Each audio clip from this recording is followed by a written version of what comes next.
Donc le stunt, en fait, ça m'est venu à l'époque où j'étais ouais, ado, en fait, à 12-13 ans. Je faisais de la moto, puis voilà, j'ai commencé à faire le kéké un petit peu, des petits trous arrière pour impressionner les copains, etc. Puis je me suis rendu compte au bout d'un moment que ce que je faisais, les autres n'y arrivaient vraiment pas du tout et que c'était un petit peu entre guillemets particulier. À ce moment-là, j'ai commencé à m'intéresser en fouillant sur internet, etc. J'ai trouvé ce sport, le stunt, donc l'acrobatie moto, qui commençait à péter en fait aux États-Unis à ce moment-là. Et voilà, par les magazines, les vidéos qu'on trouve sur internet, etc. Voilà, je suis parti à fond là-dedans et je me suis spécialisé particulièrement dans cette discipline-là, quoi.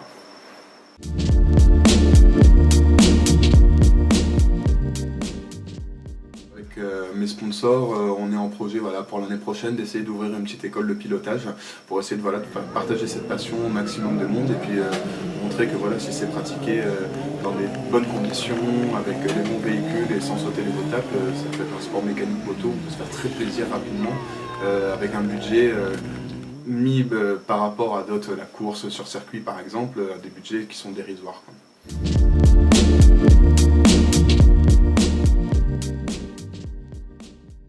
Alors le côté de dangerosité de la chose, en fait, c'est vrai que ça paraît impressionnant parce que on fait des roues arrière, des roues avant, des choses que un mec qui ferait ça sur la route, on prendrait pour un fou.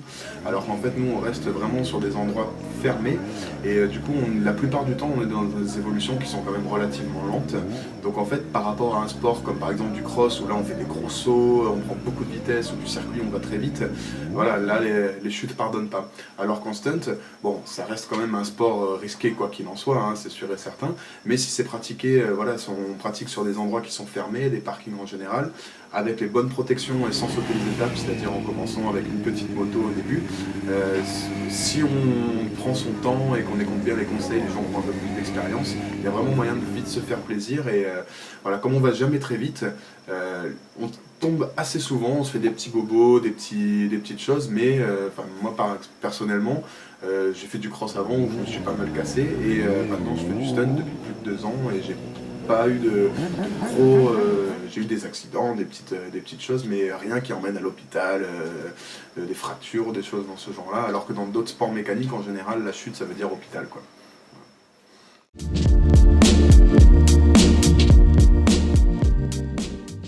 Et c'est bien, moi, personnellement, je trouve dans un spectacle, d'alterner les moments, on va dire entre guillemets un peu de poésie, essayer de faire des choses très calmes, très lentes, on voit maintenant la maîtrise de la moto dans des positions un peu improbables, et après des passages vraiment plus acrobatiques, plus de type cascade, avec une prise de risque un peu plus importante et plus de bruit, plus d'adrénaline, on va dire, quoi. Voilà.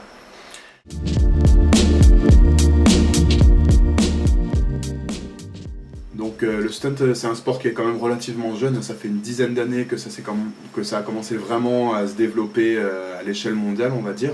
Il y a maintenant à peu près sur les 5 continents des gens qui font du stunt. Les mouvements principaux, ça reste quand même l'Europe, dont la France qui reste un des pays d'Europe qui bouge le plus, et les États-Unis. Sachant que c'est parti à la base des États-Unis cette discipline. Et donc pour le moment c'est une discipline qui reste jeune, donc on est en pleine organisation. En fait il y a des différents championnats qui se font dans différents pays. Donc là on essaye de tout jumeler pour pouvoir avoir une vraie fédération et un vrai championnat du monde pour pouvoir classer vraiment les pilotes. Mais sachant que c'est un sport quand même qui va être un peu comme le surf, où il y a certains qui resteront dans le côté compétition pour essayer d'être le meilleur, et d'autres qui resteront dans le côté à rider ou faire des spectacles, etc.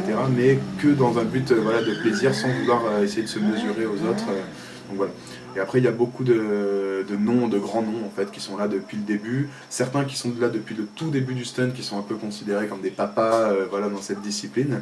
Et des petits jeunes qui sont arrivés assez récemment, qui eux ont commencé le stunt à 12-13 ans sur des petits 50, et qui maintenant à une vingtaine d'années font des choses absolument hallucinantes, quoi. Je pense à Romain Gendreau, Stunter 13, Juna Vatanen.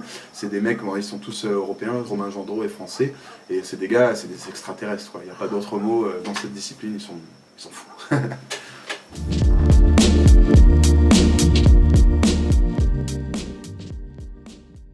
J'avoue que j'ai pas vraiment de figure particulière dans le stunt, tout me plaît dans cette discipline, que ce soit les versions du drift, donc faire glisser l'arrière en prenant un petit peu de risque de l'angle, etc. Aussi les passages très lents, moi je prends mon pied à faire un petit peu tout, les choses en duo aussi avec ma copine qui monte avec moi, essayer d'innover, de faire des nouvelles choses, de marier différentes disciplines. Voilà, le but en fait c'est de progresser, j'ai pas vraiment de figure fétiche on va dire, hormis donc une figure que j'aime beaucoup, la tronçonneuse. Quand je fais des spectacles, c'est une bonne manière de mettre fin au show. En fait c'est une figure où là la moto tourne à plein régime et je la tiens que d'une main. Et donc voilà, très bruyant, beaucoup de fumée, et la figure se finit par voilà, je pose la moto au sol et je peux même monter dessus pour saluer le public. C'est vrai qu'en spectacle, j'ai tendance à souvent finir mon spectacle par ça, parce que c'est une bonne façon de terminer le show, quoi.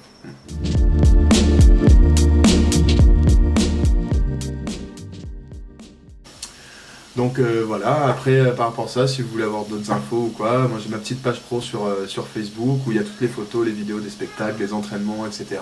On essaie de la faire vivre régulièrement, donc c'est Pierre Stunt 974 sur Facebook. Voilà, n'hésitez pas à mettre un petit j'aime, et puis j'en profite aussi pour remercier vraiment mes sponsors, en particulier le magasin DBM de Bury Motoservice à Saint-Paul, qui voilà, c'est un concessionnaire qui fait de l'entretien de la moto, et c'est lui qui m'a préparé intégralement ma moto de spectacle. C'est lui qui l'entretient, qui me donne les pièces, il fait un gros effort alors que c'est un magasin qui n'est pas encore très grand. Donc franchement je le remercie énormément, ainsi que Chacal Custom Paints, qui est un artiste fabuleux en peinture moto et qui me peint ma moto aux couleurs que je veux une fois par an. Donc merci beaucoup à lui, et également à la marque de casque Shark, qui nous permet de rouler tout beau, ma chérie et moi, bien protégés avec des casques haut de gamme. Donc merci à tout le monde.